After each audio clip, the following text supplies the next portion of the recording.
didn't show up to receive it, as far as I remember. I think they're doing well. They're doing well and being prepared this year.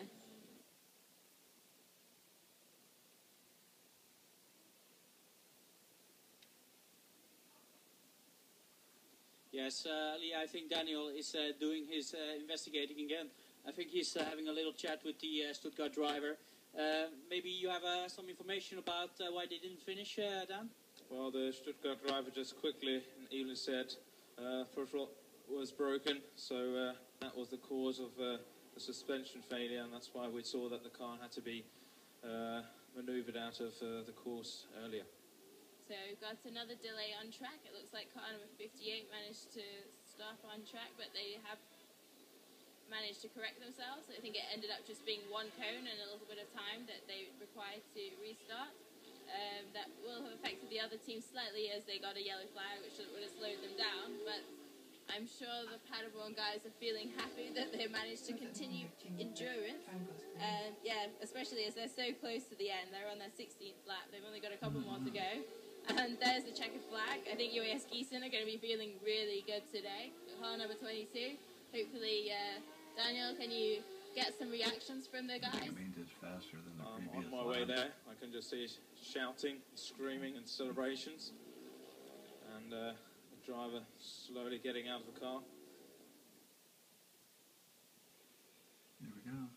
Yes, in the meantime, Daniel, it seems that it's not only the best prepared car for scrutineering, but they also finished endurance, so we could really say that it's a well-prepared car in every aspect. Don't you agree, Elia? Definitely. I mean, to complete endurance, you need to be well prepared. You need to be well organised, especially if you're going to have any issues. You need to be able to fix them as quickly as possible, because at the end of the day, if you can't complete endurance, then you're not going to be anywhere at the top of the overall ranking, are you?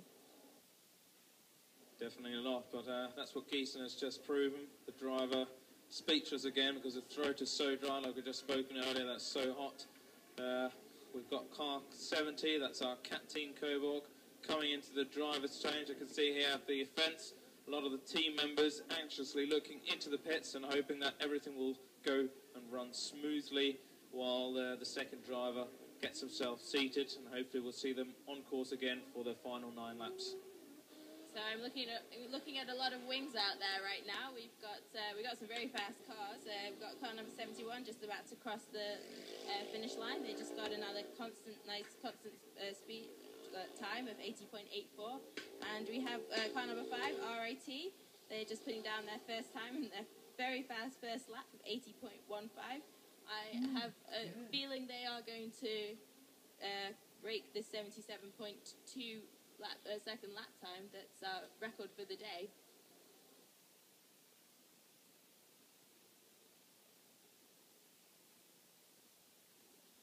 Sorry, Elia, I was caught up a little bit with in a conversation with Daniel. We're just about to take a look at car number 70 from Coburg inside the driver change area. And as we can see, the second driver is already in. No problems at all there. Everything is going on easily. They don't seem worried at all, so every confidence there. I'll get back to you, Elia, if there's anything else to report. Yeah, so Uni Paderborn, they stopped a couple of laps ago, but they just got the final lap sign, so their team's going to be feeling really good as the driver makes his way around his final lap and hopefully brings the car home. And if Mickey has something to tell you, I can count how many cars have completed endurance today. I've got something for you. I've got the Cat Team here, all in the fence, and they've got a nice little soft animal. It's a Lux, that's their sort of team animal here that is printed on the teams, and it brings them good luck. We just hope that that luck they'll hopefully won't need, that the car will restart as soon as possible. Everything's looking good at the moment, and I think from the reaction of the team, I don't have to say anything. We'll be seeing them on track very shortly.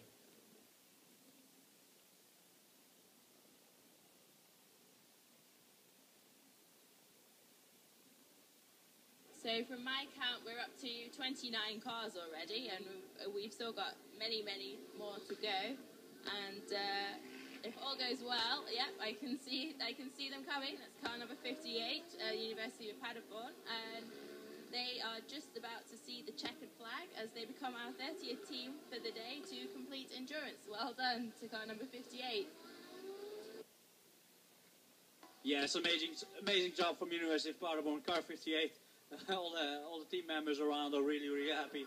I can see Daniel walking up to them. Let's hope he can fire some questions to them. So in the meantime, RIT car number 5 have actually managed to get the new fastest FSC track time for the day. They just got a 77.12 on their last lap, and they've in the meantime completed the next lap with a 77.48. So we definitely got into the 77s now. It's going to put a bit more pressure on the teams that are coming up next, isn't it? Yes, Aliyah, just like car number E101 from Darmstadt, they just begun their endurance stint. They were really quick last night or last evening during autocross as well. So we expect a very close battle between RIT and Darmstadt at the moment. So you'll have quite a spectacular action out there. I do see car number 17. What's wrong with it? It looks like they don't seem to have a gear. It seems.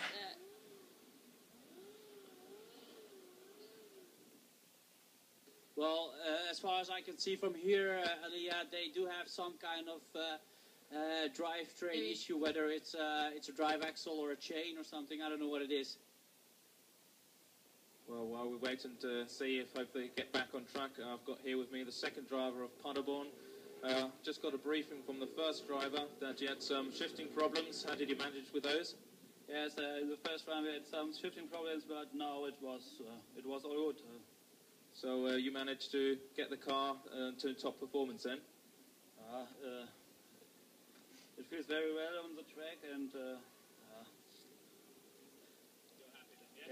we are happy. Okay, well, we're all happy to have another car finishing in endurance. Thank you very much, and we'll see you later on in the Marley party. Good luck. So it looks like the ice cream man's just crossing the track to come feed our track marshals some ice cream, keep them cool and happy. And in the meantime, I'm just having a look at car number 17. It's our Norwegian team. They've stopped in the overtaking bay, and it does not look good right now. The track marshals are just talking with the driver, or going to see if they manage to restart. Well, Aliyah, in the meantime, we have car number 99, UAS Karlsruhe. So one of the other Karlsruhe teams just ready for the endurance. Car looks really nice. They have these tight wheels. They have been closed off for aerodynamic performance. These are these closed wheels. No air getting into them. I just hope they can cool their brakes in this hot weather. Very nice little aero package, front and rear wing. No diffuser as far as I can see. And the driver has been given the flag and he's off. So it's bad news, unfortunately, for car number 17. It looks like they're being pushed back, and doesn't look like they're going to be able to complete endurance today. But maybe you can give them a round of applause from getting all this way, and hopefully they'll at least be able to enjoy this lovely weather. And I think completing the last lap here is Strathclyde, car 15. Will be coming in and getting the checkered flag. Well done there, Strathclyde. We've got the Scottish guy here in the kilt running up to the driver, high-fiving him, and they really do seem happy, so well done there to Strathclyde. So looking at car number 70, they've got a meatball flag. They were driving pretty slowly. I'm not sure what's going on there. Maybe Vicky will be able to find out for us.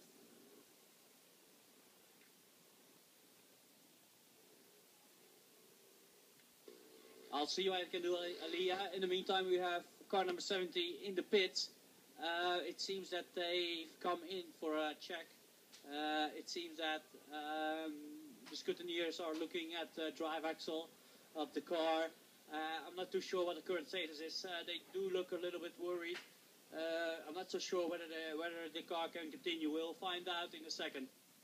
So I'm just going to cut in there. We've got a new fastest time for an FSC car, 76.49. That was from car number 5 from RIT.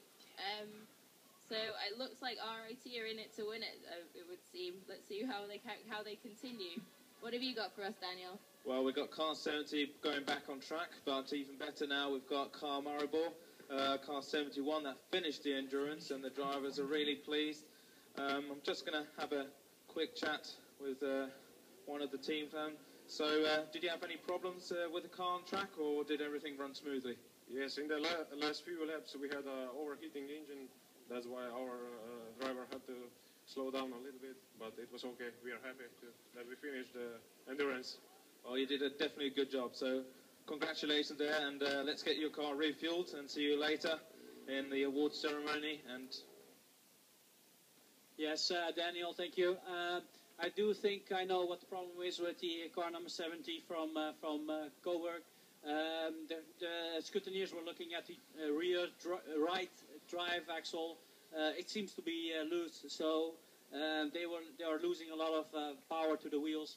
The engine is running fine, but it's just not delivering the power to the wheels. Only on one side, and most of the power goes to the other side.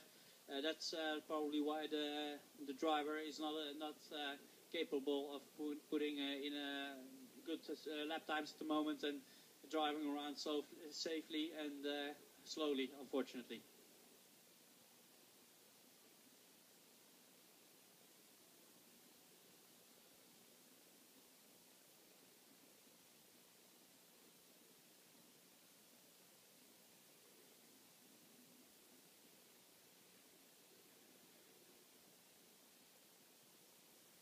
The fastest car out there right now looks like it's still car number 5 from RIT with this 76-second laps. They just got the last lap sign, so they're going to be coming in for the driver change, and they just got the new fastest lap for the day for FSC, which is 75.69. And let's see what their second driver does. Oh, what's happened, Mickey? That's car number 5, RIT, who just put in a fastest lap time at the moment, and it seems that there has been quite a small fire over there. I'm not so sure what happened over there, but they're signaling the driver to get out of the car because I see a lot of smoke coming out there. Track marshals are always very professional, and they're handling the fire extinguishers. They're talking to the driver. The driver doesn't seem to want to get out of the car. We'll keep a close eye on that, but Leah, maybe you have better eyes on it? Well, it looks like he's restarted. I'm not sure what all that smoke was about. No, he's carrying on.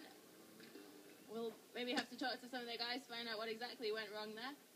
well, had a bit of a chat earlier with RIT. They straight away said I shouldn't be so mean next time I talk about them, so I'll be very nice this time. Basically, the smoke that we're seeing coming out of the cars sometimes, as we saw yesterday when they often went onto the autocross, is due to that there's always a bit of oil leaking out of the turbocharger, and that's basically what we're seeing. So it's nothing to be concerned of, what our RIT engineers are saying here. So this might be a phenomenon we might be seeing a couple of times, especially in the restart later on, when they'll be coming in for the driver's change, which should be any time soon now.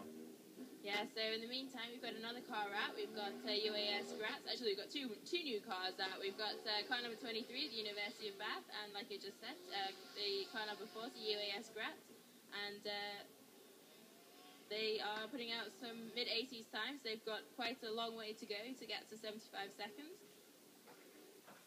And RIT driver is going to be a little bit frustrated that he was stopped in his last lap after he was doing so well, but he gets a checkered flag, and like some flames coming out of that car there as he goes into driver change. To be honest, that's a bit too much. They're on fire. You have to cut the car out, the driver's getting out, he's really cut. So this is quite dramatic here, a lot of fire, the driver really swearing here. I'm not going to translate that. That really means that something has caught fire, and I have to take that back. Our guys are carrying on, trying to extinguish whatever has caught fire. Mickey, have you got a better view there? Yes, I did, Daniel. Those flames coming out of the exhaust were, there weren't small oil fires at all. those were big 1 meter big flames coming out of the car. They still are coming out of the car. There was definitely something wrong there when a flame of about 1 meter is coming out of the exhaust. That's never a good thing. So there was definitely something more going on there than the team you believed. So the driver got out of there without even having been asked to get out of the car. He was frightened. He was out of the car in a couple of seconds. That's a good thing that we have these egress rules as well. The driver was out pretty fast, and unfortunately the team is out of this competition. They were really quick yesterday and today as well, but there you go. Fire is not something to play around with. So unfortunately they're out. Everybody is okay, and the firemen are taking a look at the car, trying to disable it so it can't catch fire anymore. Yes, they're trying to check under the seat where the fuel tank is if there's any leakage, because extreme hot temperatures here, and they're just making safety checks and precautions, but it looks as if everything's fine. Just had a quick, brief conversation with the first driver. He's said that's never happened before. The normal puff of smoke, that's always normal, but whatever happened there, they really have to try and check what maybe the turbocharger seals have gone or something like that. Really seems to be more problems on the go, so they'll be taking that car. But RIT, you were doing great performance on there. You were doing really well. Really sorry to see that, but we're actually quite happy as well that you managed to get safely out of the car and that nothing else and more worse happened here today. Well, in the meantime, we've got some more fast cars out there. I was just looking at UAS Graz. They're pushing really hard to get some fast lap times. They're still in 83 seconds, but I think they've got some